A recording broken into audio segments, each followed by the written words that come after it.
Hey, good morning, everybody. This is Solus44. Actually, it's closer to good noon. It's like almost noon around here. Anyway, you know what I'm going to do? I decided to do today. I'm going to cover a basic building a deck tutorial. It's not a tutorial. It's just my way I do it. Um, just to kind of give a general idea. I'm not going to do a full on class because, honest to goodness, playing Magic the Gathering Arena has there's so much to it that I could probably teach a class, an actual class, um, by an hour each day for a month and still miss some of the nuances and things that you need to look out for as a player. Here's the thing you're going to develop a kind of sense for the game. You should develop a kind of a sense for the cards that you're putting in your deck as you go. I'm going to preface this as good players and players that really care about playing well will develop a pattern or a habit of understanding what's good and what isn't. Um, and that's just from my perspective. I mean, I might be wrong, but like I'm a participation trophy guy. I'm a guy that doesn't win first place every time. I've lost more games than I've won probably, but I just really enjoy the craft of it. And to me, that's what you're doing. I find that actually kind of ironic in a way because it's magic, and the craft of playing magic is double entendre or whatever. And I really feel like that's something important for people to understand. If you don't enjoy building decks, you just like playing, then go on in line, look up a deck, and copy that sucker and play it. Same thing goes for real life. Don't waste your time going through and learning different card names and powers and abilities except for what you get from those pre-made decks.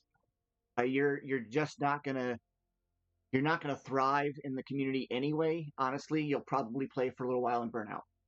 Um, so first things first, we're gonna look at building a deck. Now, my opinion is choosing the format is key. First things first. Okay. I'm going to start with the most basic and the most universally understood, and that is standard edition. Standard rules should be literally the standard. I came from a background where I played way back when the standard was 40 card decks. You could have any number of any card you wanted in that deck, and it was chaos. And there was a lot of issues that got resolved very quickly. But this is before there were real tournaments and tournament judges that were really there to make the, people were making money off of this stuff, but they were really, it wasn't like it is now. Okay. There was no $1 million cards. In fact, I think it used to be back then. I think the most expensive one, of course, was the Black Lotus, but there was others as well, like Chaos Orbs and things like that, and they were, the $30, $40, $50. Now we're looking at hundreds of dollars for those cards, thousands and thousands of dollars for those cards for the Moxes. The dual lands, they weren't that great. I mean, they were wanted. Everybody wanted them because people really love playing multicolored decks, but you just really couldn't compete at a 40 card deck level without having dual lands. That's my history lesson for the day. So, format standard. Arena does a really good job. It automatically removes everything that's not considered standard. I'm not going to argue with you online. If you guys really feel like Arena does a bad job about doing certain things, that's fine. You can have your opinion. I think it does a pretty good job. I say a lot of negative things about the algorithm and things that Arena has, and the programming is ishy. The rules are sometimes mishy-mashy because it doesn't work like I would think it would. But honestly, it's kind of like arguing with an AI. You're gonna win in your own mind, but are you really right? Probably most of the time you're not. So I'm not going to argue with it. So we're just going to go ahead and start with the theme idea as the second thing, right? So how are you going to build your deck? Are you building your deck based on a tribe? That's what they're calling it now. It used to be just a theme deck, right?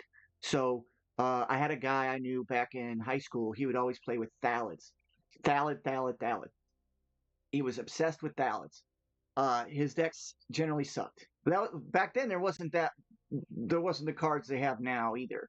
So he would win here and there, but he wasn't really that into it anyway. He just thought it was really cool, right? I played with like Lurgoyfs and stuff, go into the graveyards and stuff. I had a friend that would play with blue because they had like the biggest creatures of all time, uh, Leviathans, and they had walls that were bigger than most of the creatures out, stuff like that. Weird, powerful stuff. Um, there was even a card, I can't remember, something about grandiosity or grandiosity. I don't know. It gave you 20 life temporarily extra, so you had like 40 life to play with. Dude, it was brutal. You had to pay the upkeep. Um, but what we're gonna look at is how are we going to defeat the other player. Okay, that's my second thing to do. There are a multitude of ways of doing that. Most of them include you reducing their life to zero.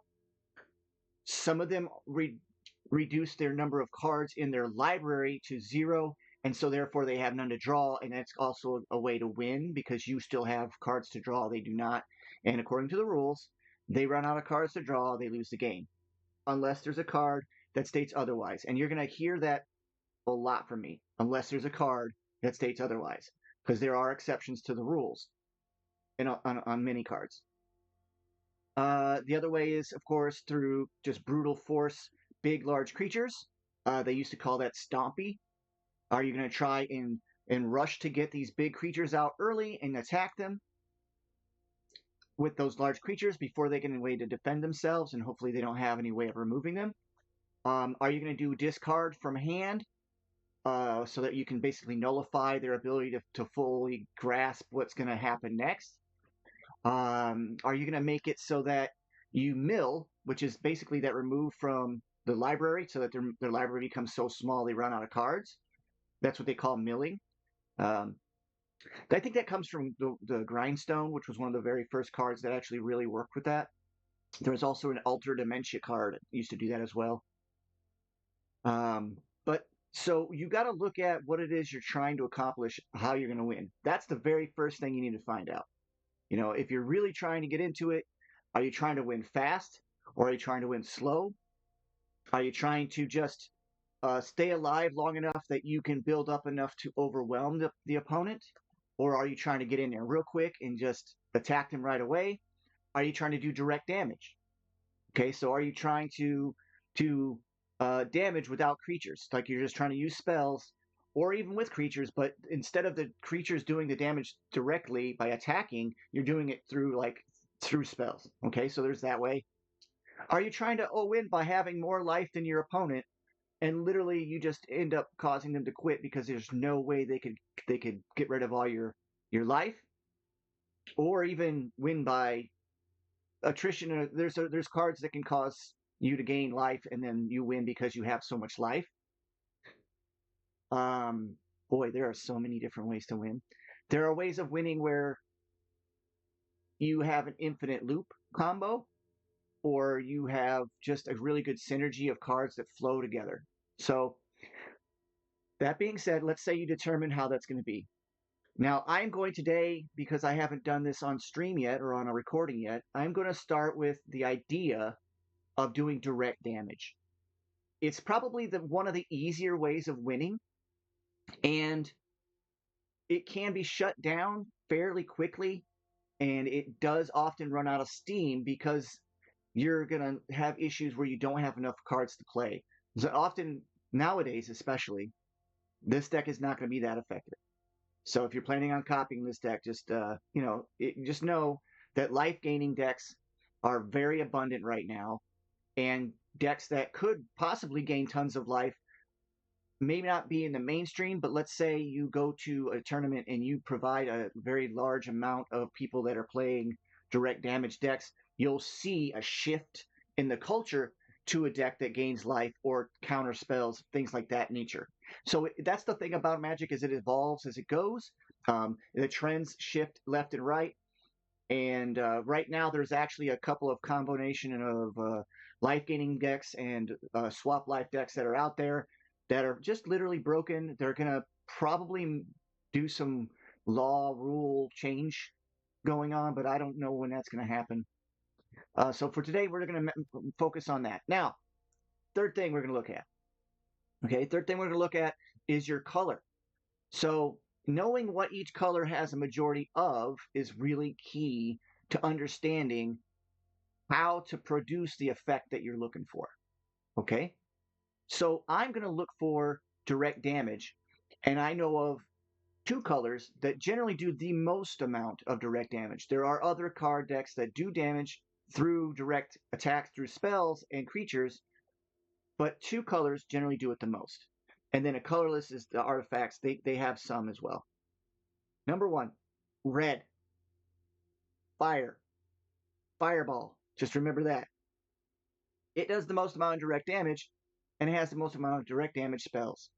Black, black has a lot of direct damage as well, but generally it's accompanied by creatures and by creature effects and by enchantments. Right now, actually, direct damage, if you want to call it that way, black actually has the highest amount. When I say that, I'm talking about there are a few cards in black that cause half your life to disappear instantly, no matter what, if they connect. Okay, so you got your potential as well, which is another thing I'm going to talk about in a little bit. But for this one, we're going to go with red, the easiest to understand. Okay. Now, red has a super large variety of cards that can do direct damage. I want to bring to the play this card here. People are sleeping on this card. It's going to be around for quite a while. I know the set's a little bit older, but it came out recently. So it's going to be in play and standard for quite a while. And they haven't addressed it, and I don't know why.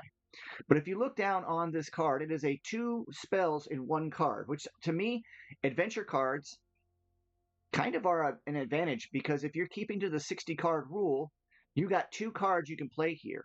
You play one, and it just goes into play. But if you play the smaller effect, the Burn Together sorcery, you still get to play the Callous Swords, the Sellsword, afterwards. So it sits in this limbo of exile, not even in your hand. So it doesn't even count to your hand, which you can only have 7 cards in your hand if you don't know that most of the time. All right. So Burn Together. Target creature you control. Now this is important. Target creature you control deals damage equal to its power to any other target. Then you have to sack that creature. All right. So it does its damage without attacking anything. So that's direct damage. And you have to sacrifice it. Now that's a negative to some people, but let's say, for instance, I'm going to show you a good example of how that can be turned to your advantage, and then that's a part of potential as well. You're going to turn that to your advantage. So if anything that you see that you can make from a negative effect of a spell, you can turn it to your advantage, can create synergy within your deck. So we're looking at Burn Together. The target creature you control deals its damage equal to its power to any other target. So if you have a small creature and you use it, since it's a very low casting cost card, you can use that for cards that are pretty much useless unless they meet some kind of strange condition. So there's advantages for you to put out. For instance, there's a dinosaur for 3 mana that's a 6/6. That's an incredible amount of damage.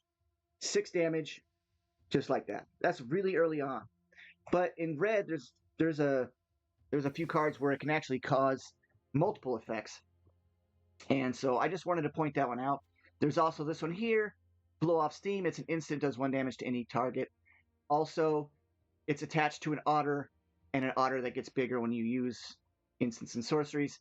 Because it's on the same card, though, it can't be used together, so I deem this as actually a bad card, other than the fact that it's flying, for a flying 2/2, which is, it can be a useful card. I don't use it. So, but for today, we're going to look at some of the most basic stuff here. We have Burst Lightning, 2 damage to any target. There's a card that's called Shock. It's also the same thing. Let's see, where is that at? So we'll just look for that one. And that's the other thing you're going to see. Okay, 2 damage to any target. Now, it's a 1 mana casting cost, and it just does 2 damage to any target. That's actually, in and of itself, not too bad. 1 for 2. So that's a +1 in my opinion. I added my math to my head and say, hey, how many extra plus cards can I get into my deck? I have 60 cards to go. That one would only give me 2. Here you go, where it says it does 2 to any target, but if you have extra mana, you can do 4 instead. So by default, this basic card, this Burst Lightning, is a better card. And the reason why is because even though it's a 1 mana casting cost, and you say, well, that's at the very beginning of the game. Yes, but you can draw this card later in the game when you have 5 mana. So 5 mana for 4 damage, that's a lot of mana, so it's not exactly a great card, but it's super useful in its utility, so it kind of offsets that -1. So I would actually give this card the same rating as the Shock, and even a little bit more. I would say it's a +1 as well. So it might be actually a +1.5, okay? So I start by building my bottom on direct damage, meaning my lower levels, my ones, okay? And that, what I mean by that is like anything that's casting cost of 1, and then I'm going to work my way up to the higher amounts. So you want your decks to flow from your basic, because you can only put 1 land out a turn, you know that you can only incrementally increase the amount of mana you have. I know there are ways around that, but we're not going to get into any of that stuff right now. We're just going to look at, well, how do we move from 1 mana up into 6? Okay, after you get to 6, if you haven't won, you're going to have some kind of special kind of setup or something that's going to cause some major effects, which you can do, and you might in direct damage. But let's say we're going to go ahead and look at direct damage for 1 casting cost. Okay, let's see, is there direct damage enough? And remember, with direct damage, you're going to look at running out of cards, because you can play a lot of cards really quick and then just run out of cards. So there will be some card draw necessary. So identifying your weaknesses is direly important, okay? Normally you wouldn't even know what your weaknesses are for your deck until you've played it. So I would recommend most people not to just do what I'm about to do. Unless you're familiar with Magic the Gathering enough, you know that, all right, I'm going to run out of cards. This is one of those things where Magic the Gathering says you can put out only so much damage, and that's how they restrict back the direct damage players. Okay, that's how they stop you from just being like, I'm just going to overwhelm the other person. And in Limitless, there's ways around that kind of are messed up. But we're looking at 1 mana casting cost. Torch the Tower, yeah. So bargain. That means you sacrifice a creature in order for this to work, but it's also if you sacrifice an artifact or enchantment. Well, in this case, it says artifact, enchantment, or token. That's the bargain it looks for. Now, the reason why I say this is pretty good is because it does 2 damage to a creature or planeswalker, but it doesn't do damage to the player. So it gets a little bit of a negative effect from that.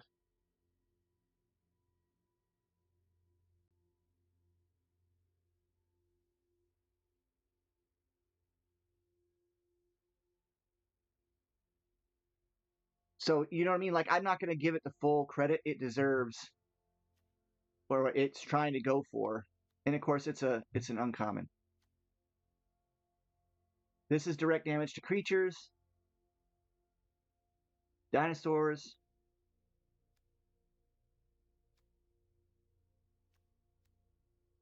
Right now, it looks like single casting cost only. The best single casting cost direct damage I can see would be this Burst Lightning. Now, I'm going to start off with 3. Now, why do you start off with 3? The total deck size is 60.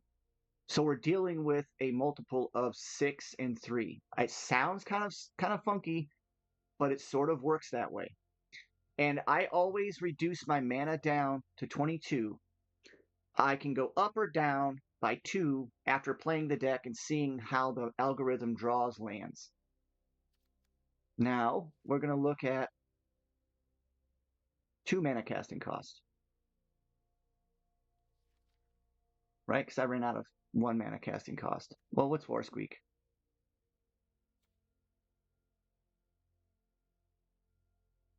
Yeah, so that was the best single direct damage. So let's look at direct damage. 2 mana does 3. Or you destroy an artifact. Excellent card. I'm glad they reprinted it to keep it going. Maybe the way to go. The reason why I give that an extra plus, I mean, if you can destroy an artifact, there's so many artifacts that come out nowadays that they just destroy your decks. They completely keep you from going. But we're gonna look still. Let's see here. This one does creature adaptation extras. Okay, Blooming Blast. I really liked this card when it first came out. I'm still a fan. And the reason why I'm saying that is because this handles creature removal and it does direct damage. So total effective damage this thing can do is 5 for 2 mana. To me, this one's even more effective than Abrade. The only issue is you have to gift a treasure, and it says you may promise opponent a gift as you cast a spell if you do create a treasure token. So you're giving them an effectively 1 mana for 1 turn of any color that they can use at any time in the future. But you've done 2 damage to one of their creatures at the very beginning of the game, and 3 damage to the controller. So it's a double effect. So for bang for your buck, Blooming Blast is going to be a go for me. I don't see it being outdone by too much, but let me take a look. There are new cards that come out. Now remember, we're dealing with direct damage. I'm going to stick to that. There are ways of increasing it. Caught in the Crossfire. This is an excellent card for just completely board wiping people off for things like, I don't know, Heir Apparent, for instance. Great card to keep if you want to have to handle creatures just swarming you. And like I said, Heir Apparent's a very good obvious reason to worry, right? But we're not trying to remove creatures, we're trying to kill your opponent. We'll look at creature removal after we've built our damage section, if that makes any sense to everybody. I hope they do. We're trying to build one function at a time.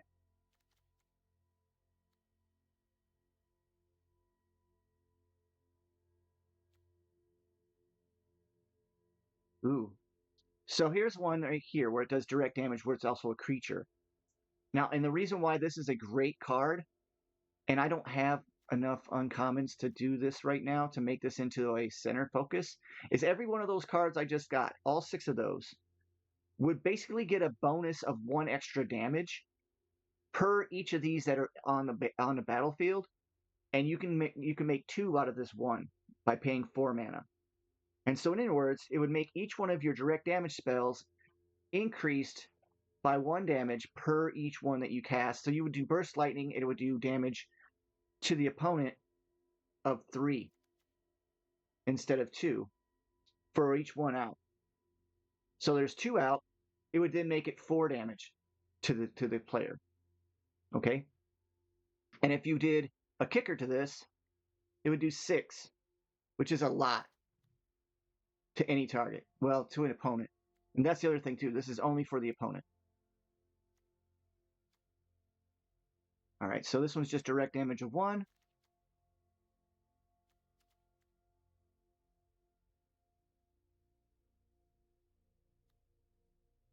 This is a draw card. I might come back to that.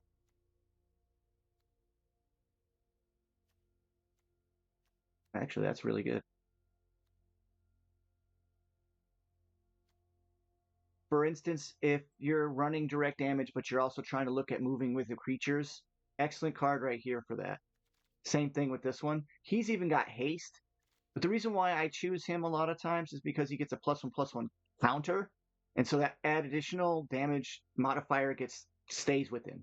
Whereas in this one here, it only lasts for 1 turn. But this one has card draw. So it's an excellent card. Same thing with this one here.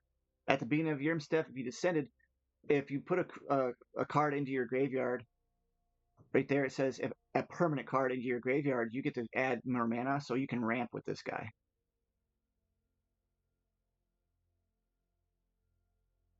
This is also card draw.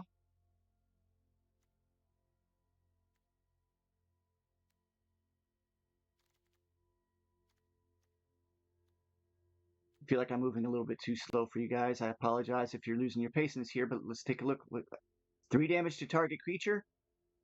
If I've drawn 2 or more cards, it does 5, but it's only to creature. I really love this guy. I will definitely come back to him. So I apologize if I skip over some of these cards real fast. I may not even have the cards you think are better. If you know of cards that you would think are better, let me know in the comments below. I'll see about swapping them in and swapping out other cards. This is a fantastic card for direct damage if you have a lot of creatures that are coming out. There's a red, white, heir apparent deck with this that just it's insane.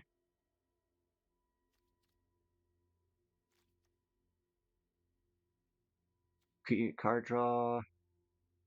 2 damage to any other target for 2, plus each number of dragon cards in my hand. So if I was playing with dragons in my hand, this could be a very, very powerful card. We're not going to look at that right now. We might look at that in a minute, though. We might come back to that. And the reason why is because we're about to hit the most commonly used, which is this one right here, Lightning Strike. Lightning Strike does 3 damage for 2 mana, flat out. You don't have to have anything in your hand, and it's to any target. So it's definitely going to stay a staple. It used to be 1 mana for 3, and that got removed. It was basically lightning. Same difference. So, crimes. Anytime you commit a crime, create a tap treasure token, gives you extra mana. It only triggers once, but you sacrifice 3 of those treasures. You get a 4/4 red scorpion dragon.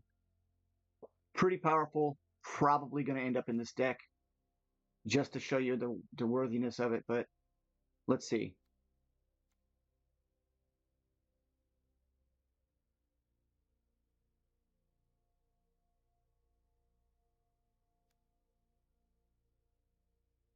Feature our Planeswalker.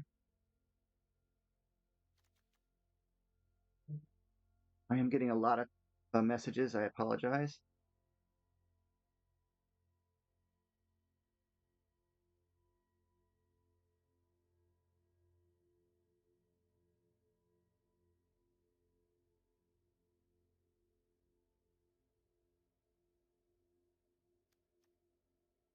Let's see.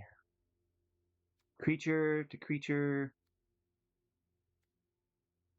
Now, when you're building a deck that does direct damage, you got to also take into account for creatures that you play that do direct damage also that work with that. So like you might be able to build a completely just direct damage deck. It is possible, I'm sure, but really the most effective way to go is to have either enchantments, artifacts, or creatures, or some form of way to boost those damages. So I'm not going to look for just direct damage only in that manner, but like for instance, this one right here is an amazing new card that just came out. Every time your opponent draws a card, they take a damage. You get enough of these out, it becomes very painful.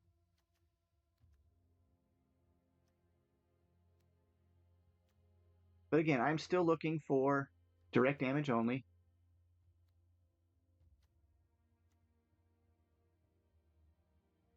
We also might look at this card here it lets you copy your cards, so you can do double the damage, but the mana ramp's not really there.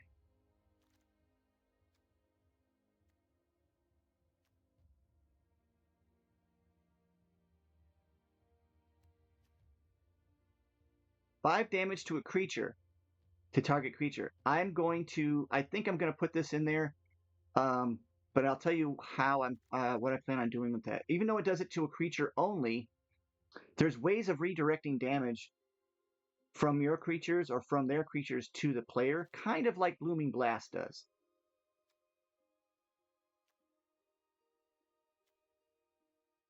And we may even go into some creatures get extra damage.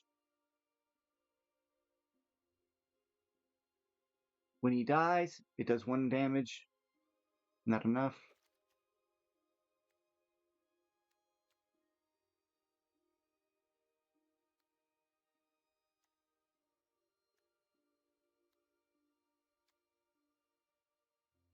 See, this is another one of the discard a card, draw 2 cards. There's actually quite a few of those.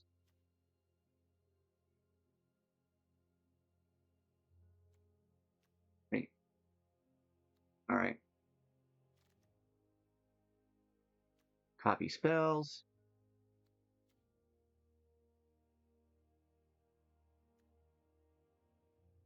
See, this one's really great to use in conjunction if you have a player that you're going to go against that uses lots of tokens or lots of treasure tokens.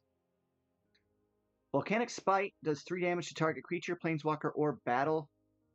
And you may put a card from your hand on the bottom of your library if you do draw a card. Lets you sift through.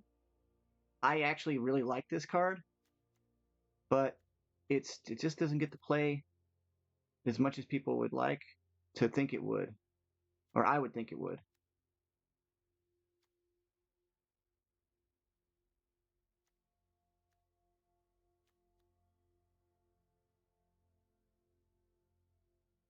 All right, excellent card for creature removal.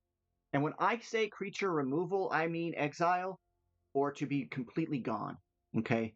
Right now, at this stage in the game, there are fundamentally the most amount of bring back to the battlefield or player's hand cards I've ever seen. And I'm not joking. It is an exceptional amount. It's actually kind of too much. To be honest with you, I really wish there was more of a way to remove cards. Exile seems to be the best way to do it. And once a card is exiled, generally, once a card is exiled, it is removed. When I say destroy or kill or to beat up or whatever a card, it means it's going to go in the graveyard. That card is still a play. It still can be used, but exile, not so much.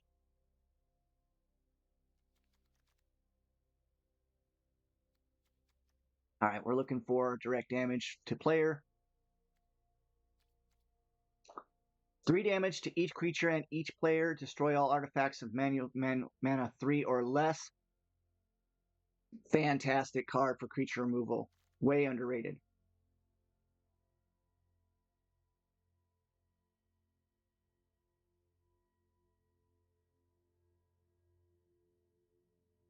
Very fantastic card there. I could discard my hand and draw. That would be really good to have in this deck. This one says to target creature an opponent controls.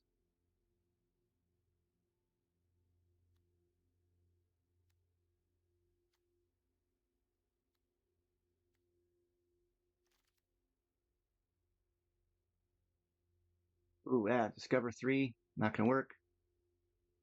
All right, this one does 3 damage for 3 mana, but you get a Power Stone.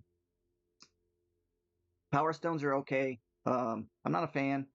It says the mana can be spent to cast non-artifact spells, or can't be cast to anything except for basically you have to use artifact spells for it. So to me, this one's not really that great.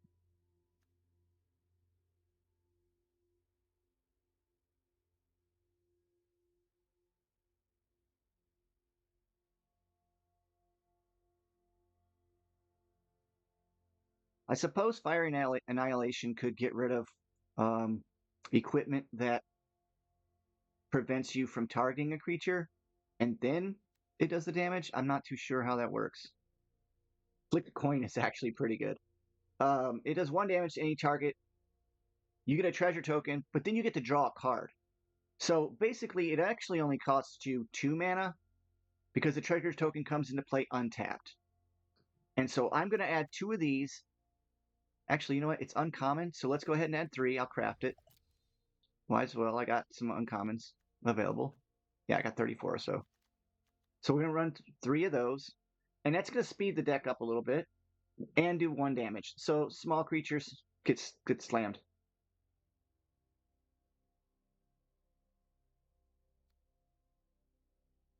What does this do? X damage to target creature, so it's 2 damage minimum. plus the number of cards in your graveyard that are instant, sorceries, and or adventures, and every one of our cards so far is either an instant. They're all instants actually right now. So this does 2 for 3, plus whatever's in the graveyard.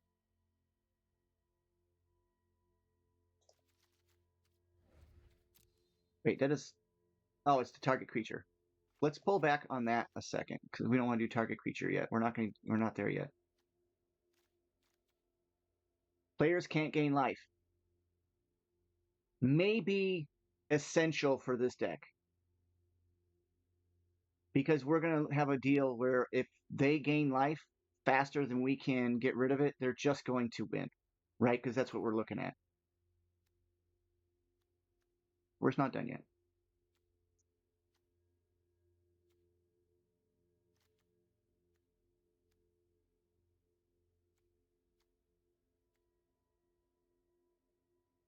No.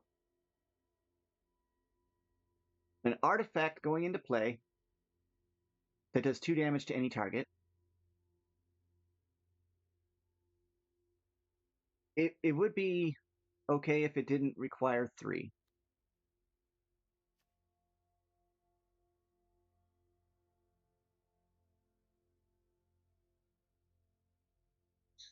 I think this one might be essential to this deck as well. I wish I could like put a little tick mark when I'm building decks for these to hold them.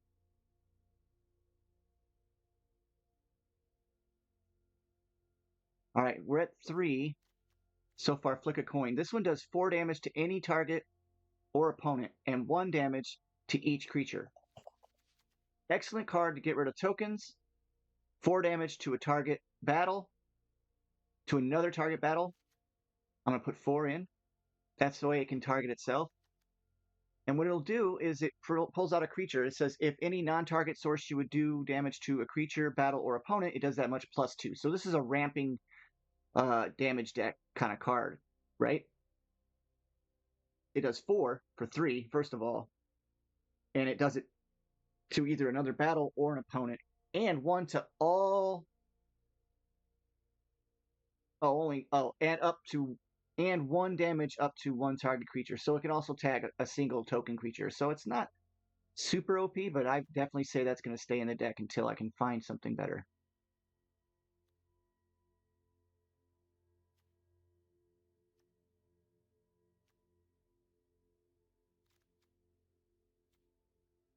Now, I'm going to preface this deck is probably not going to be the greatest deck.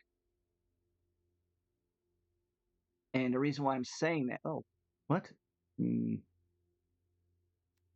it does 2 damage to any target, but it has to be 4 mana. That's too much. There's just too many different ways of doing this deck with that just provide so much more speed.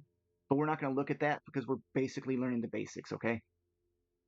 If your red artifact source you control would do damage to an opponent or a permanent an opponent controls, it deals that much damage plus 1. So this would ramp by 1 all effective damage plus 1. That may be something we're going to look at. For all the people that out there that really know how to play Magic the Gathering, I apologize if this is just not for you. This is my take on how I build. Don't get me wrong, I've memorized a lot of cards. It's not fair for me to just skip over everything. There are a few cards that I've already got in my head that are going to go in this deck. One of them is the Screaming Nemesis. Here's the thing. This card here, let me explain. It's expensive, first of all. It's the highest rated. I think they call it, what do they call it? Mythic? Yeah, they call it Mythic.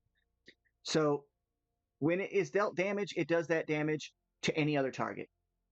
That means the damage I have that says damage to creature can be done to anything. Now, yes, he's going to die from the damage unless you prevent it.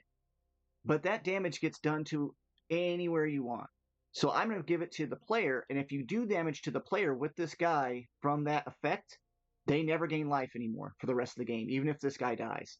So I'm putting him in this thick. I know you might disagree with me on it, but to me that is amazing. Plus he's a 3 mana for 3/3 with haste. That's a +1 card already with just that. No other FX. You add into his fact that the damage he does to another player, right? Or to any target actually, that's a +2. This is how I'm doing my math now, right? Now they can't gain life. I'd give that 2 points, but it's actually only due. So that's +3 for this card. He is effectively a direct damage spell on wheels.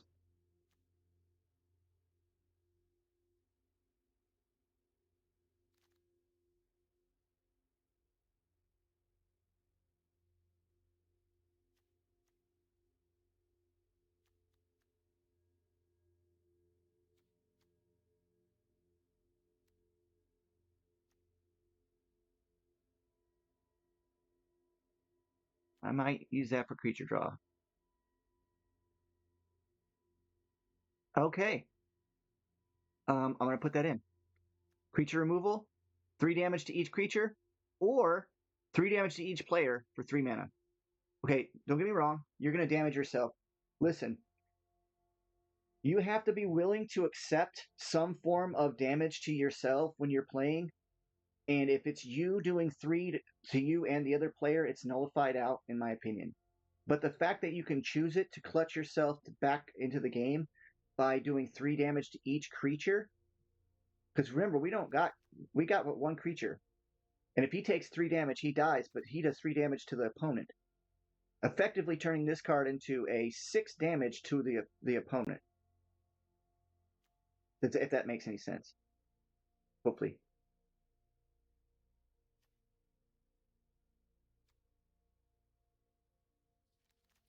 All right, I think we're getting near to the end of the 3 mana casting cost for red is pretty brutal. It's long. All right, so as some would really argue with me that this is also a form of direct damage, and I wouldn't argue with you back because it is an insanely great card. I highly recommend if you have these, put them in a deck of red. It doesn't matter what you're playing. If you have them, add this card in. It's going to be a problem. It's going to be a problem unless they destroy this artifact, which a lot of card decks don't have artifact destruction, which is why Abrade is actually a pretty common card you'll see. Not in this one though, but it will generate a creature that gets stronger by +1 every single turn. It has trample already and it has haste already. So again, effectively, this is a direct damage on wheels. And so I would say that if I wasn't building a direct damage deck, this is going to be in it. And I may come back to put it in anyway.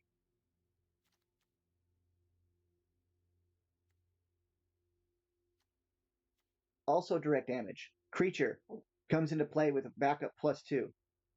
That 2 goes on to any creature in the game that you have, right? Sacrifice it, deals damage equal to its power to any target. It's kind of like having that spell I talked about at the beginning of this video built into the card. But it allows you to put that card effect onto not only itself, but to another creature. Yeah. Now, I would normally say Voltage Charge with the Herbarask's Forge is essential because it does 3 damage to any target, and at the same time, it makes this guy get more tokens. So every turn this one gets a token, the more every token that's added onto it increases the power of the creature that it creates.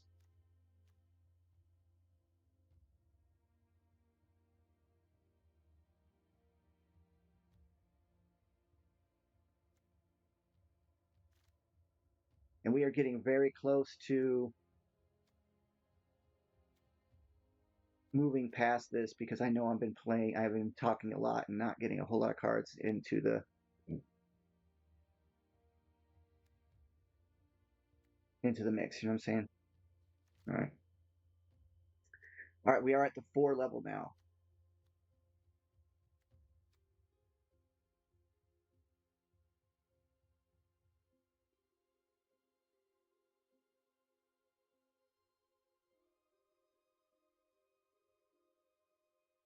Holy crap. Okay, so this is a card that potentially could kill you if you use it 7 times. But it says when you tap it, it says you get to copy a spell, and I choose 2 new targets. So it's instants or sorceries. That is brutal. I'm not going to do it only because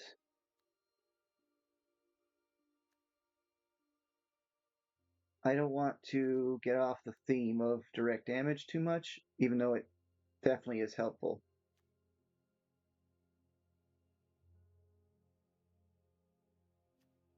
Some of these cards are absolutely fantastic. 4 damage to any target for 4 mana.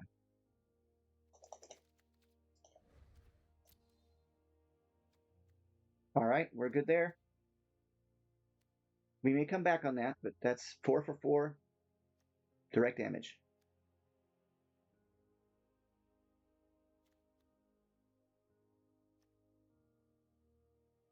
All right, I don't have any uncommons. Tuck on it. I really need 4 of these. So this is a great card for this deck. And what I'm saying is, because let's say we whittle the player down to flick of coins and 1/1/1, we can get their life to exactly 10 and just cast this. It's game over. In fact, I will come back to this deck just to add 2 more of these later on.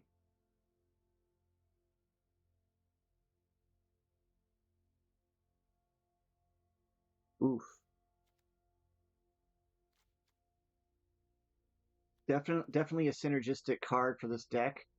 It says whenever an instant or sorcery spell control targets a single creature, deals damage to that. It does that damage to each opponent as well. And it's instant or sorcery spells you control that target only a single creature. See, like I was saying, it takes the card damage that you were going to do to a creature and it reverts it over to the player. But it's got to be in play. It's going to get killed quickly, and we're not playing with a whole lot of creatures.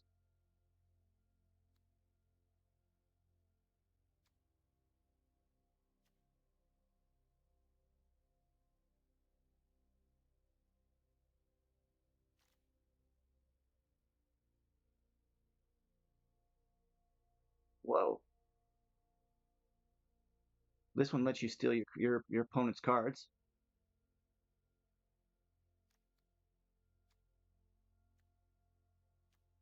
I think we're getting into the end of the direct damages. There are some more.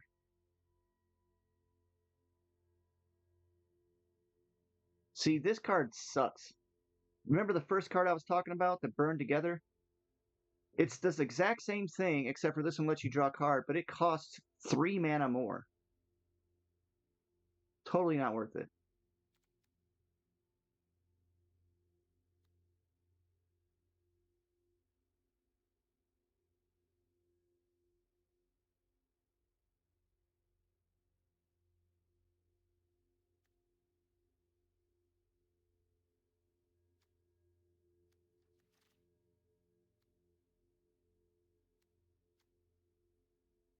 This one lets you get more mana.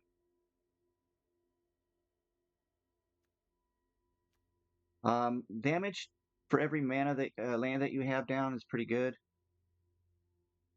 Have to mention that.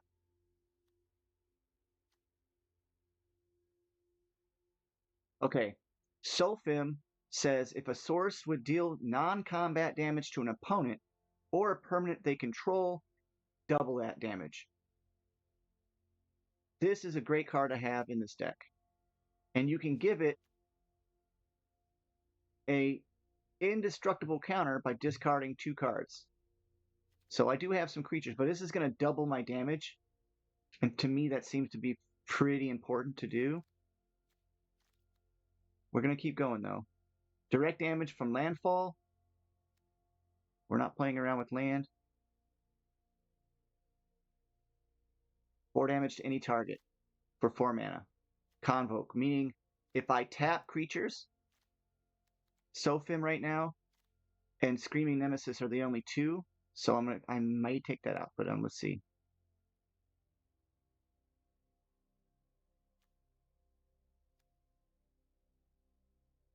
Players can't gain life. Again, another one of those, and it deals damage to each player equal to the number of non-basic lands. We're only going to play basic lands So we're going to add 2 of those for right now.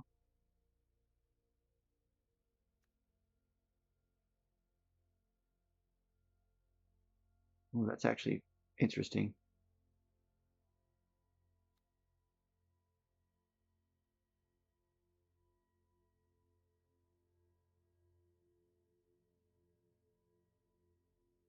I only got one, so I'm going to add it. So this one right here, another creature, legendary. I only got one in anyway, but it's got first strike 4/4. It's fantastic. But it says whenever I cast an instant or sorcery spell, it does 1 damage to the opponent. I get a free mana, and then it costs 1 mana to exile him and put him back into play as this enchantment. And I can only activate that though as a sorcery, and only if I've cast 3 or more instant and or sorcery spells, which we're gonna have plenty of those. Now it says when he comes into play, it does 3 more damage to target opponent and each creature they control. So it's also another board wipe. The next turn, it creates 3 treasure tokens. And then the next turn after that, it says until in a turn, you may cast instant and or sorcery spells from the graveyard. If you cast them this way, I would have to put them into exile. So you get to cast them 1 extra time, but you get to use the cards that have already been used from your graveyard. I find that great for this deck because we're going to run out of cards.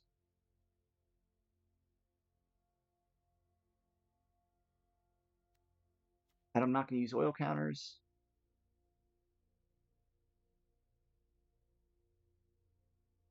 This one's a draw card effect that I might need. Wait, what? Okay, target creature. This is an amazing card, and there are combos with it that people just overlook. I saw one yesterday, and it was just insane. There's a cat in black that starts off with like 8 counters on it, or 9 counters on it. I think it's 8. So that's 8 damage for 3 mana with this guy out. And then if it dies, it comes back into play, and it's got 7, so then it does 7 more. That's 15 damage. It's ridiculous. And you can sack it repeatedly.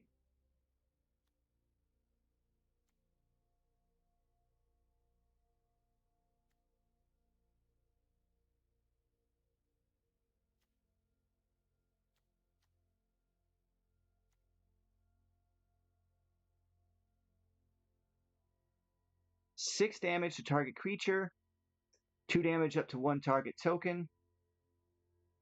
We're looking at a possible to 6 for 5, but it's only to a creature.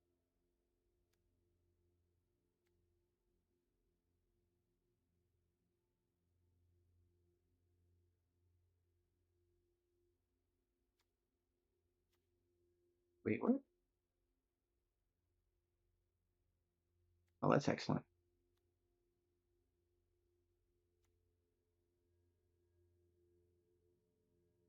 All right, this is going to let us recast our instants and our sorceries from our graveyard as well. Albeit 5 mana is kind of high for this deck, but we need to be able to reuse them. It's going to cost us a life, and you can then sacrifice it to get rid of it. Probably not going to do that. What are we at? 757?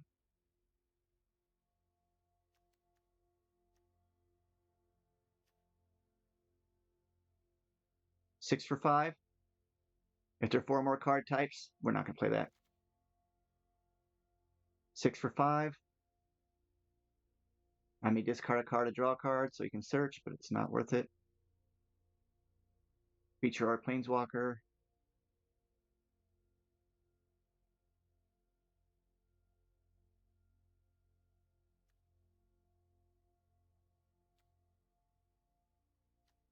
We're getting to the end. I apologize if you feel like this is taking forever because you want to see how it runs. But I'm trying to give you guys a chance to really think about what it is that we're doing here. We're trying to figure out a way of making sure we do at least no less than 20 damage. And we've got to keep their creatures at bay. Discard decks are going to destroy this one, by the way.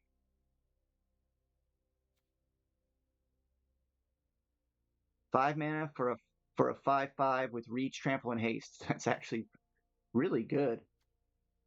That's a +3 card.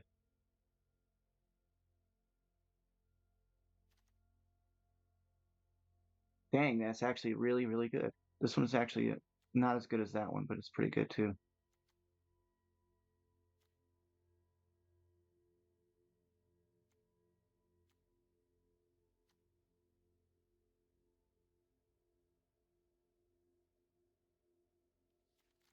Terrible.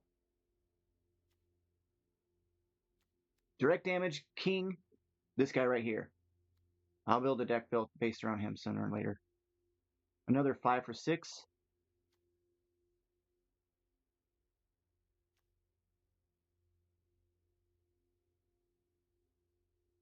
So this one does 5 and 2. So it's actually 7 for 5. But it's 5 damage to target creature or planeswalker and 2 to the controller. So it's another version of this Blooming Blast without the that's actually not bad. But it's just yeah. Let's hold up. There might be something else here.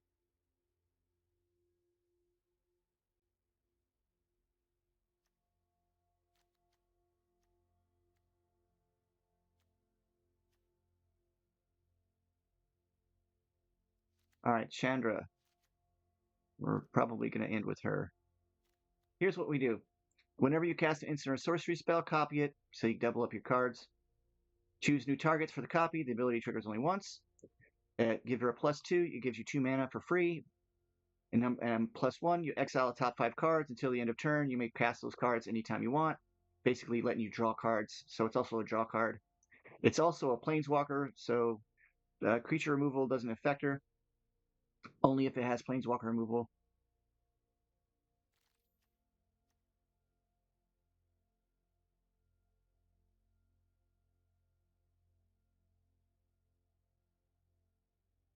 Discard your hand and draw 2 cards. Not enough.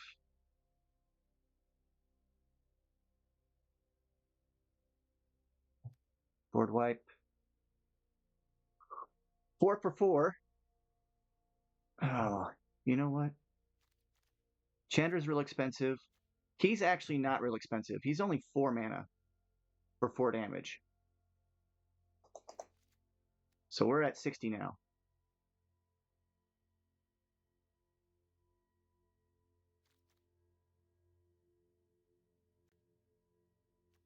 Now I'm sitting there questioning. I go back now and I question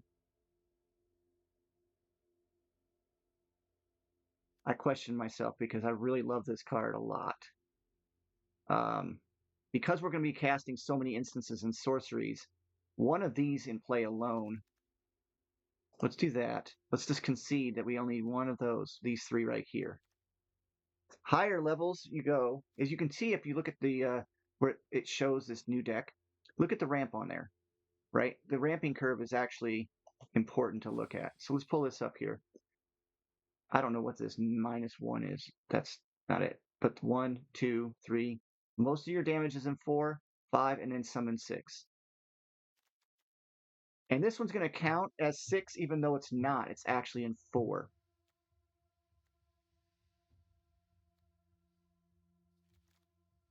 Good old Shivan Dragon.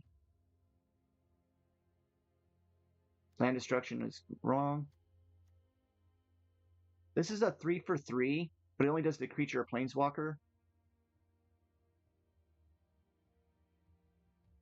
4 damage to any target. Actually, not bad.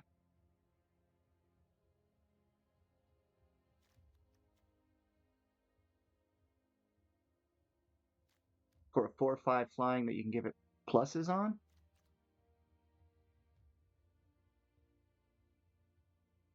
Well, so here's the thing. I don't want to do damage to my own creatures if I don't have to. So I'm debating this one.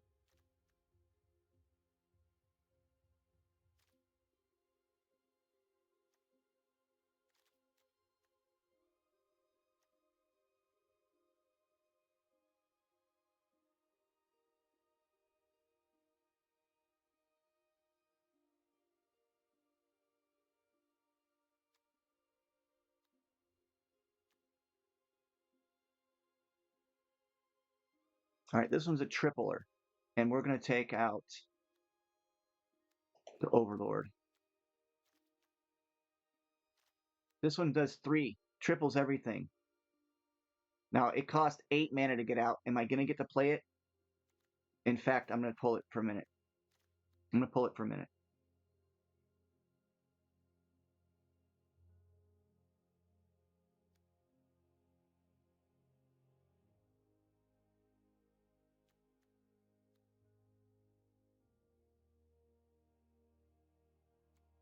Ooh, that's a cool card.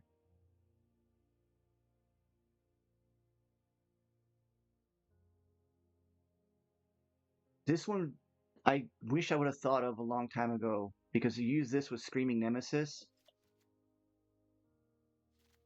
And I'm going to pull back 1 on this one. On the evasion. Because it's target opponent. And 1 damage to, yeah, I'm pulling back 1.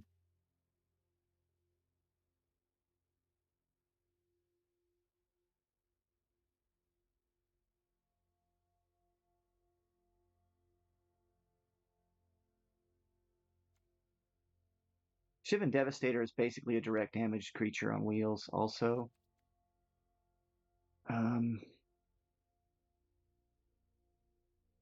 Direct damage creatures on wheels. One of the biggest things about direct damage is X mana equals X damage. Just keep that in mind.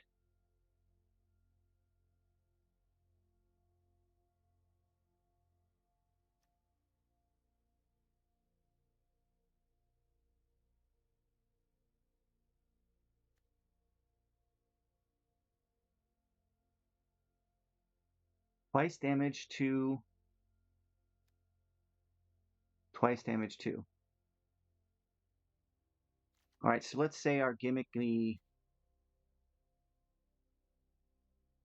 Let's take these out and substitute in. Oops.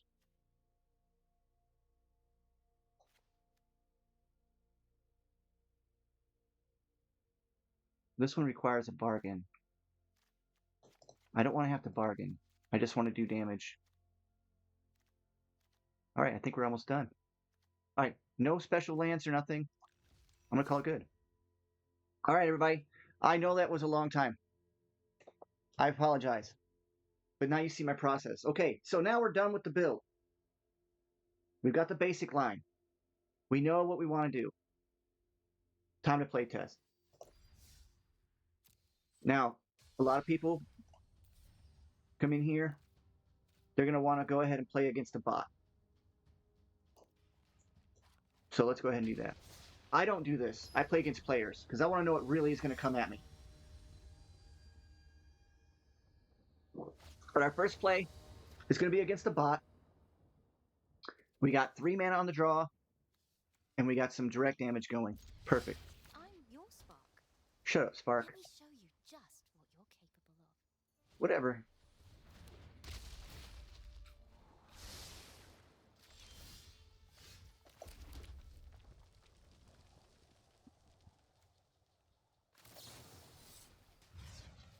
Alright, we're going to start off by doing 2 damage.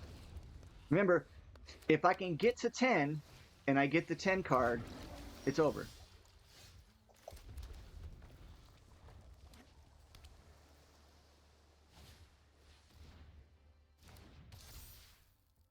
Now remember, my ramp, okay, 1 damage to any target, okay, I get a treasure token, and I draw a card. 2 damage, 3 damage to the player, but they get an extra mana. Or 3 damage to each player or each card, each creature. This guy's gonna live. Shut up. You're just trying to tell me off? I got it. Alright. So this turn I'm gonna have 5 mana instead of only a maximum of 4.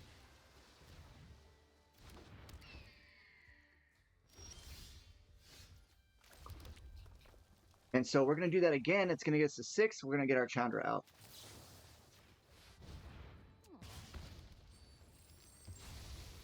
I have 3 mana, so I could still do this, but I'm going to hold off because I got 4, 5, 6. I got 6. We'll get our Chandra. Let's go for that. Now, if he had another creature that could attack me and do some serious damage or have an effect that I don't like, believe me, I would go for it, but I don't have any worries right now. Wow, actually, we got 7.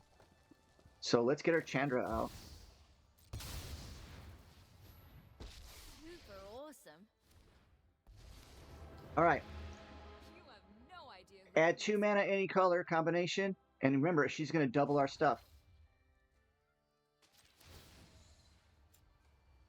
We're just going to add red. Cool up. Now, she doubles our instants or sorceries, so we got to make sure it's an instance or sorcery. And in this case, I'm going to come here. I want to not gift. Oh, wait, hold on. No, I do want to gift. Because I want to do damage to the player. It's not going to kill him. And notice he's only got 2 cards, so he's not really going to be able to play. Now, that's part of the game, okay? One of the things you need to be aware of at all times is the amount of cards he has in his hand and what possible cards he has to play. You just have to keep that in your head. Nobody has to say anything otherwise. All right, she's going to give me 2. I have 5, I have 6, so she gives me 3 total. Oh, sorry. Thought I saw something. This Sparky is annoying. All right, so let's go ahead and give me 2 mana of red. Have a gift.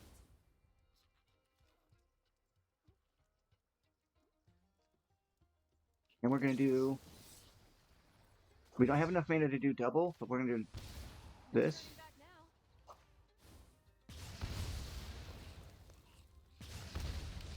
now. All right, we already passed the 10-point threshold.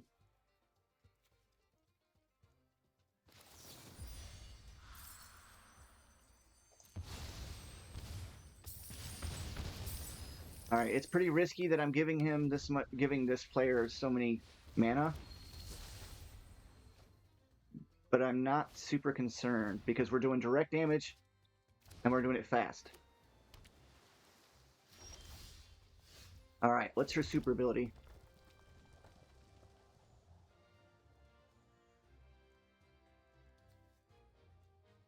Oh, let's just go ahead and let's win the game here. Fight with your heart. There you go. Goodbye. Basic, right? Super simple. Till we meet again, Planeswalker. We only got 1 Chandra in the deck, so you can't count on that. But what you do now is you go, okay, I want to view the battlefield. Take an assessment of the cards that you played and what came out first. And what were the limitations? What slowed you down? What gave you the most hesitation from their play? Now, blue generally has counter spells. This is a dumb bot. So we're going to leave the match and we're going to play against the player and do a real evaluation of this deck. Can the deck win? Well, the answer obviously is yes. It has the capability of winning. But does it have the capability of winning against players that are playing with a little bit more common sense?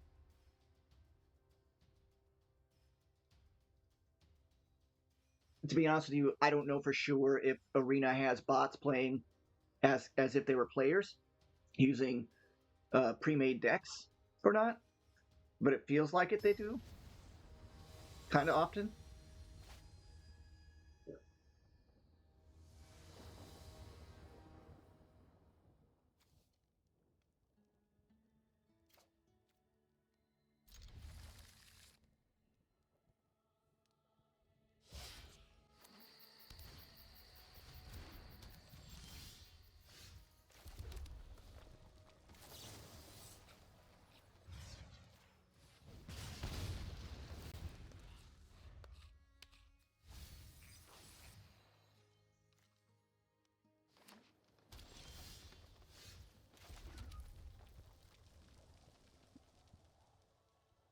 Hmm.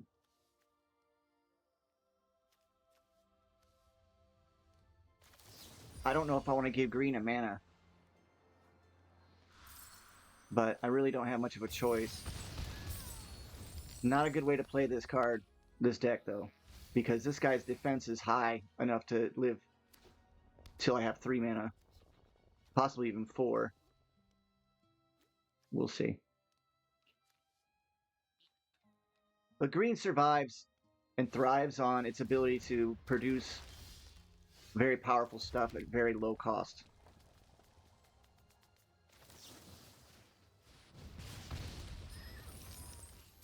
Bear in mind, we're still trying to get to that point where we can get him down to 10 and cast that 10 damage card. Oh, that's not good.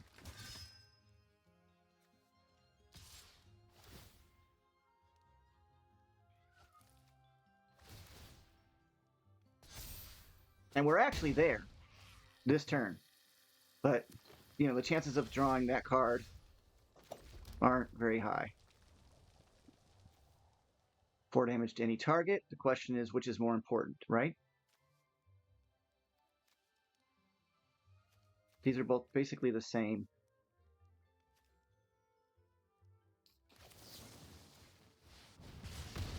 All right. Now we can start working on getting the creatures removed. Or we can still keep on going on the direct damage. Can we outpace his damage? He's got 6, 7, 8 damage he's coming at me with right now. Plus anything else he casts.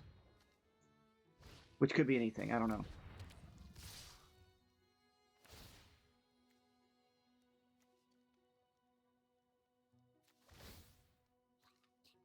Oh yeah, he's got me.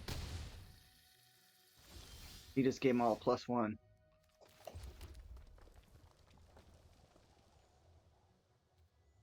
So either I wipe his creatures out, or I lose.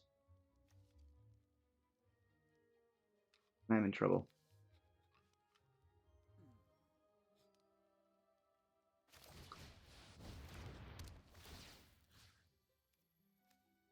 And 1 damage.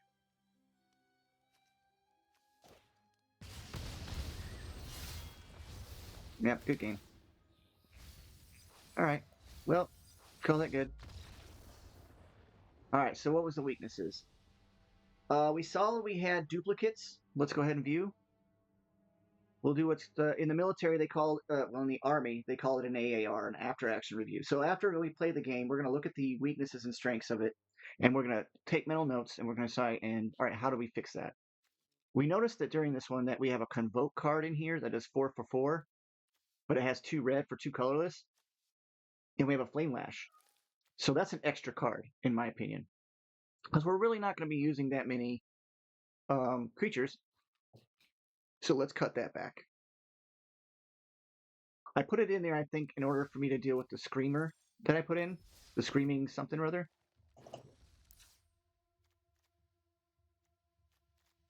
So yeah, Stoke the Flames can come out. We can either increase the number of these, which I want more, because these can be lower casting cost.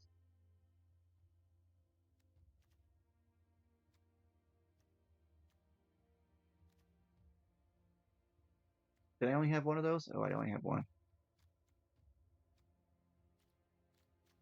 And it looks like if we come over here, we double click here. There we go. It looks like we need another. We've got 6, 6, 11, 9, 2, and 2. So let's look for a 5 casting cost. Cancel. I have to go back. In order for us to do that, you just click here, click OK.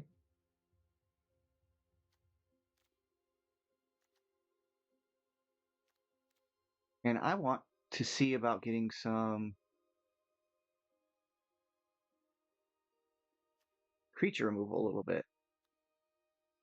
Because he just that's what they always have on a battlefield is these creatures, right? So to me that seems like that should be a concern.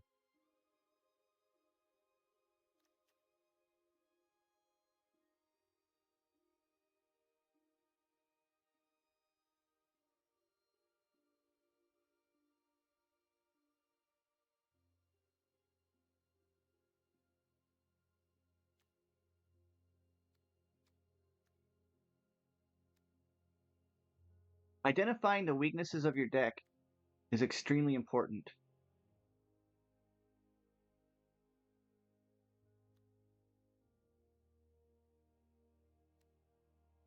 Being able to really be honest with yourself and saying, all right, so I really didn't make a good decision. And that's what I did, right? I didn't make a good decision with that Convoke card.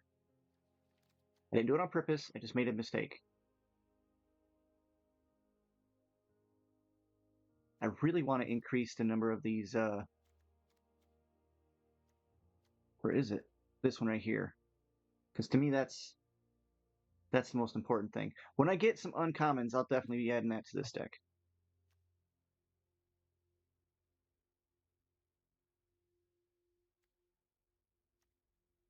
Four damage to target creature. Not even close to worth it.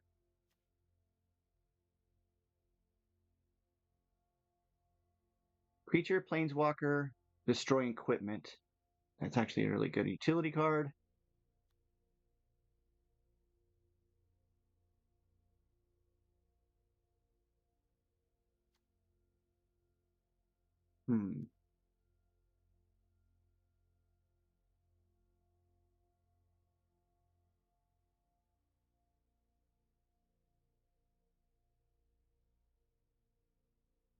All right, we're gonna go with this guy right here. At the beginning of my upkeep, each player exiles cards from the top of their library until they exile a non-land card. An opponent chooses a non-land card exiled this way. You may cast up to 2 spells from among the other cards exiled this way without paying their casting cost. So this is going to get me direct damage, and it's going to get me moving closer towards that 10 damage to win minimum. And I really think that's going to be key to direct damage nowadays. Excuse me while I eat some medicine. Chocolate. It's medicinal.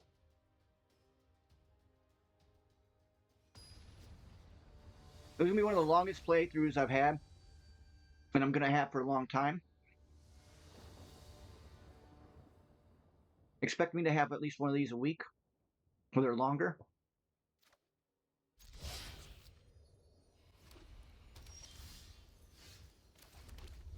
And don't get me wrong, there are plenty of you players out there that are tons better than I am. Maybe you have a different strategy. Faster, quicker. The more you practice these skills, the better you're going to get. All right, so here's a situation. I have instances right here, and he has nothing. So I could say, all right, attack and do the 3 damage now, but I'm going to wait. It's key. Waiting till it's their turn, because they don't know what you have, right? And you don't know what they have. What is he bringing back? Oh, 3 mana for a 5/5. That means he can cast that next turn. I can't kill him, so I might as well go ahead and say, you know what? Take the 3 during his turn.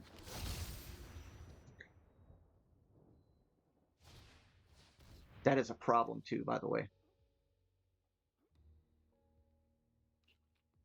Oh, did he just bypass his requirement?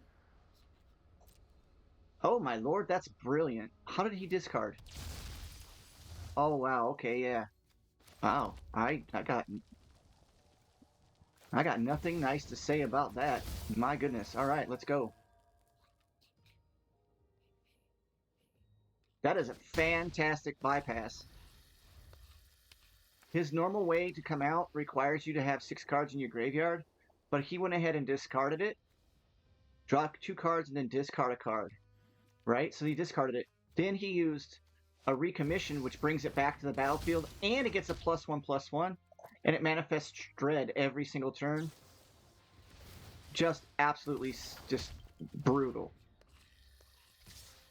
Beautiful, beautiful, beautiful, beautiful.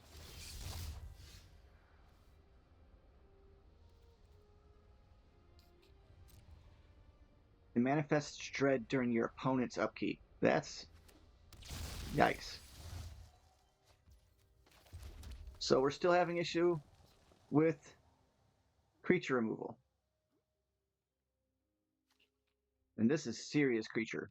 6/6 is tough to get rid of on turn 3 with flying and added effects. That's crazy. I don't know if we're going to be able to win this one.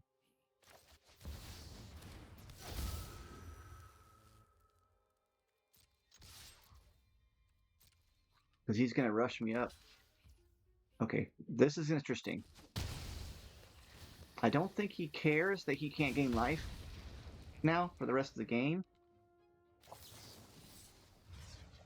We're going to try and mitigate it down the best we can. But with that 6 flying, 7, 8, 9, 10, I'm left with 2 mana. Oh, nope, never mind. Good game. He wins. Nothing I can do. That was just brilliant. Like I said, direct damage is not, I don't know. If you're purely going off of direct damage, and I did add some little bits of tricks to it, your chances of winning, especially against blue, is pretty low. Oh, yeah, that's right. So if you don't know, the way it works is each color has its opposite. White, black, red, blue. Now green kind of like doesn't have a true polar opposite, but essentially the way it ended up being is it was shut down by white and red. Black and red. But I tended to go for green originally because to me I just liked having all the cool creatures. But nowadays there's not. There's cool creatures in every single one. Yep. Let's go ahead and gift him a deal.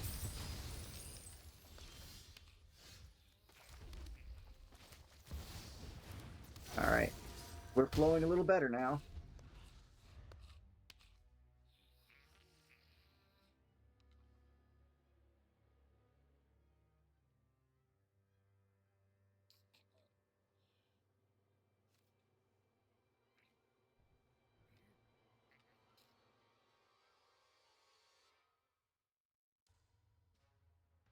I still think that red could be the potentially most damaging color out, even with the stupid combo cards that people have come up with that literally create infinite death, like done.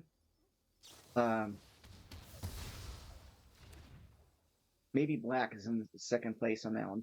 And normally a direct damage, I would do a combination of black and red, to be straight up honest with you. Just for the versatility alone, but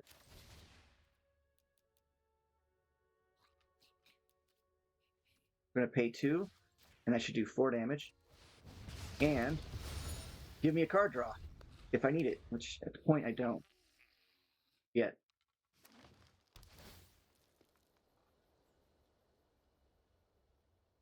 I don't know what that card is, but it seems to be becoming common.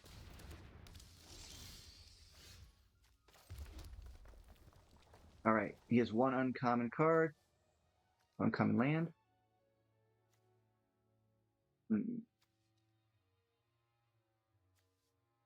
Yeah, let's go ahead and...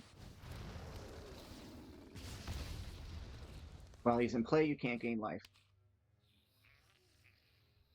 He'll have a creature removal spell in his hand, more than likely.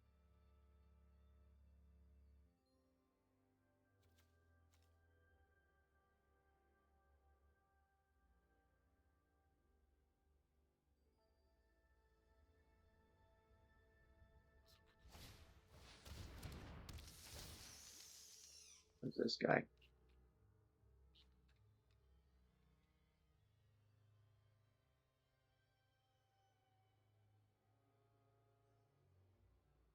All right, well.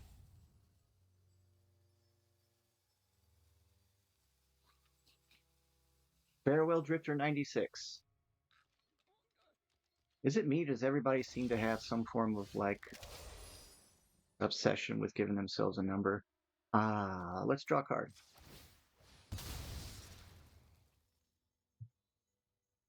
I need to land.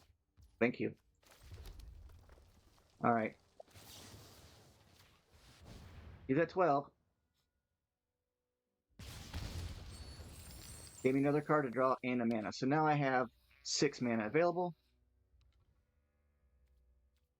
Let's go ahead and attack and see what we can do. He's going to block. The question is, does he block with both or does he block with one? Wow. Well, that ruins the whole get him to 10, don't it? So this guy's useless. I drew it, and now I can't use it. What a crock-a-hooey.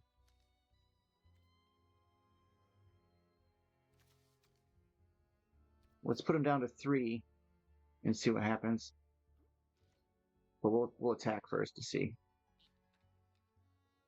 Are you gonna quit, dude? What are you doing? I'd attack. Power him. Having 6 mana right now is actually a really good deal.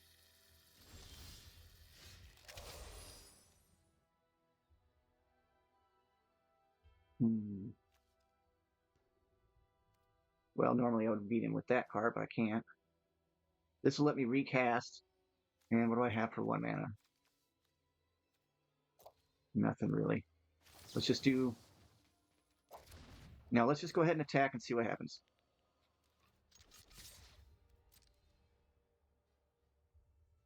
Yeah, he's gonna block. The question is again, are you gonna block with 1 or 2?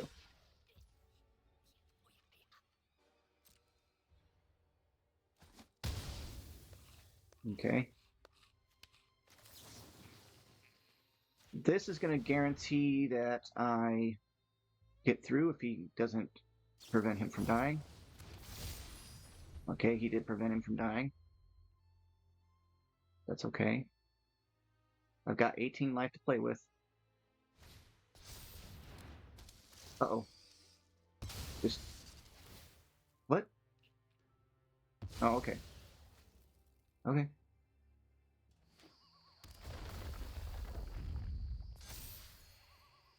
Oh, he's at 8. Ah, that's why he wanted to gain life. Go ahead, get to 10. Get to 10. Let's play this guy. He seems fun. Each player exiles cards. I don't ever played with this one before. He's got to have some creature removal of some kind. I mean, this guy's already out. I want him to get to 10 so I can use this instant.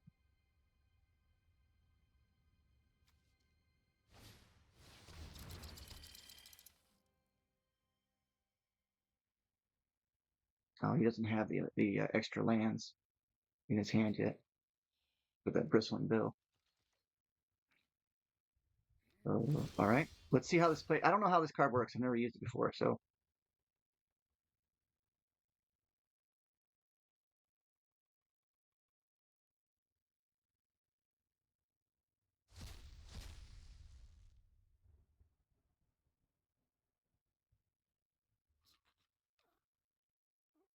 I don't get to choose.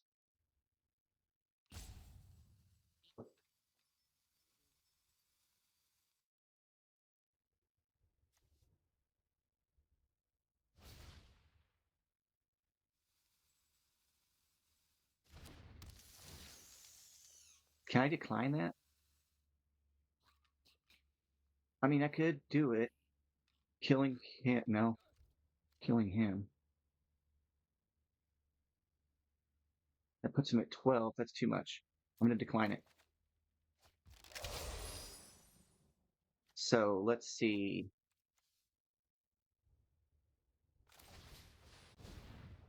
Let's go ahead and do some more direct damage.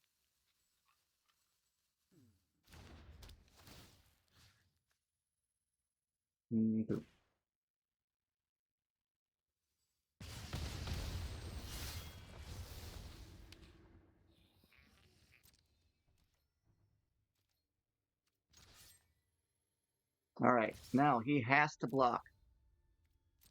And I'm assured he's going to use the Skyfisher Spider, which will give him 4 life, put him back at 8.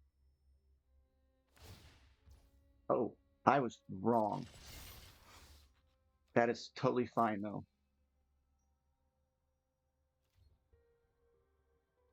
I wasn't expecting that at all. Uh-huh. Okay.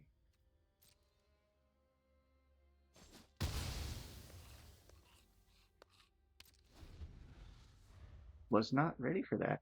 Now, if he gets to 10, I'll use it. So that's what I got that for.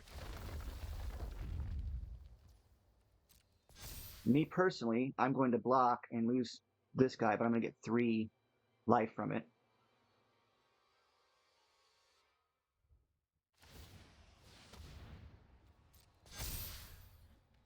Yeah. Smart move.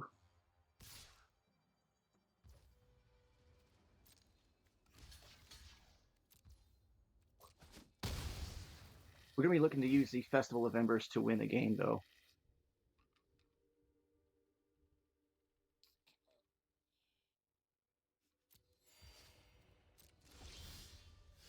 Yeah. All right, Festival of Embers. And let's see.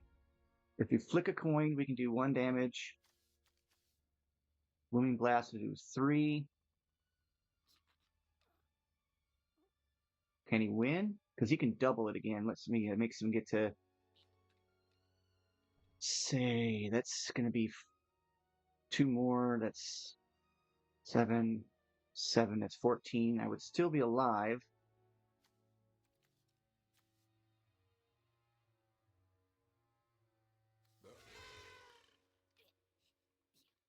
I can't kill off him. I can't do enough damage. So it looks like I'm stuck doing, no. 1 and drawing a card.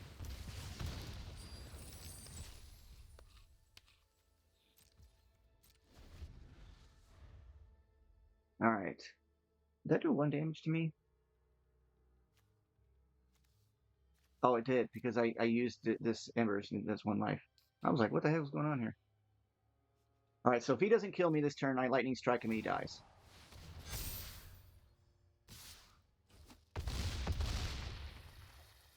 Okay, he didn't kill me, so good game. And he dies. So not bad. Still a little bit. Always say no to those.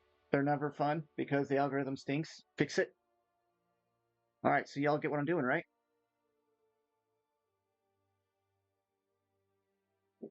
One more playthrough.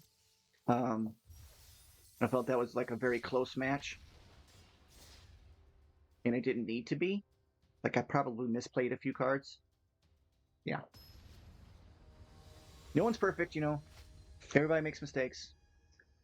And yeah, this is a really long video. If you didn't watch to this far, your loss. Maybe.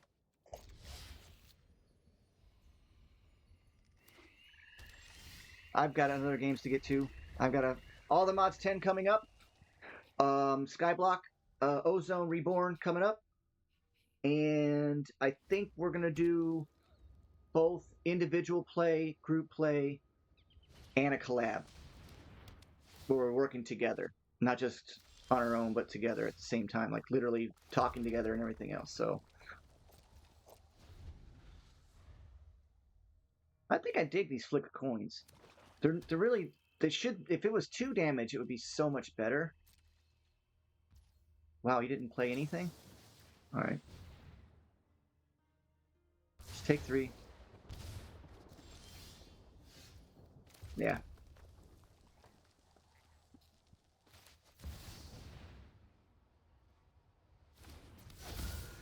Let's hope he doesn't have creature removal, but I bet he does. Because he didn't play anything and he's got land. Yeah. Ah, and that's creature removal. This is a very common card. People are going to see this a lot still. Exile target creature that have mana 3 or less. Exile. That means it's gone. I ain't bringing it back. And that's super bad for this deck.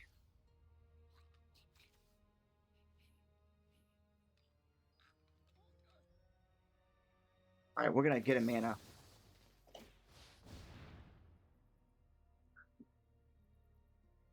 See, I'd like this to be an uncommon. It'd be really great if that was an uncommon. And it did 2 damage. I would love, or even a rare and do 2 damage. Okay. Wow, he just straight played that card out too. Ooh. How many uncommon? 1, 2, 3, 4. 4 damage. So he's within 2 damage of my 10 damage killer. There's 1, 4, there's 3. If I could get Sophim out, it would double that. Oh, I should have played Sophim, shouldn't I? Shoot! Like bang, bang. Bang, bang. Big mistake. See, misplaying? I misplay. Did you just rob cards from my player? Oh my gosh. You dirty, rotten scoundrel.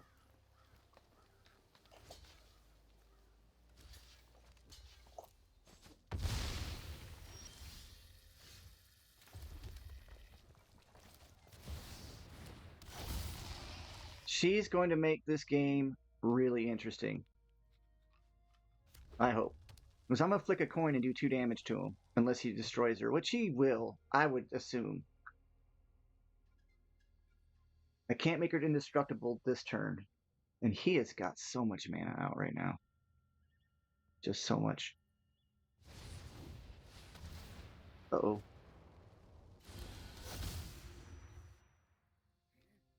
That means he could do... bring his cards back into play. What does he got in here? Nothing? Okay, just that guy.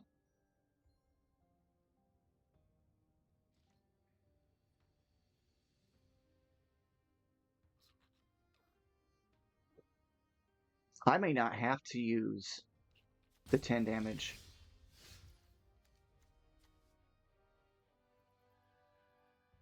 Oh, man. See, now if she wasn't in play, I could play it. Okay, so let's go ahead and we're going to break this. We're going to break this out. It's over. It's over.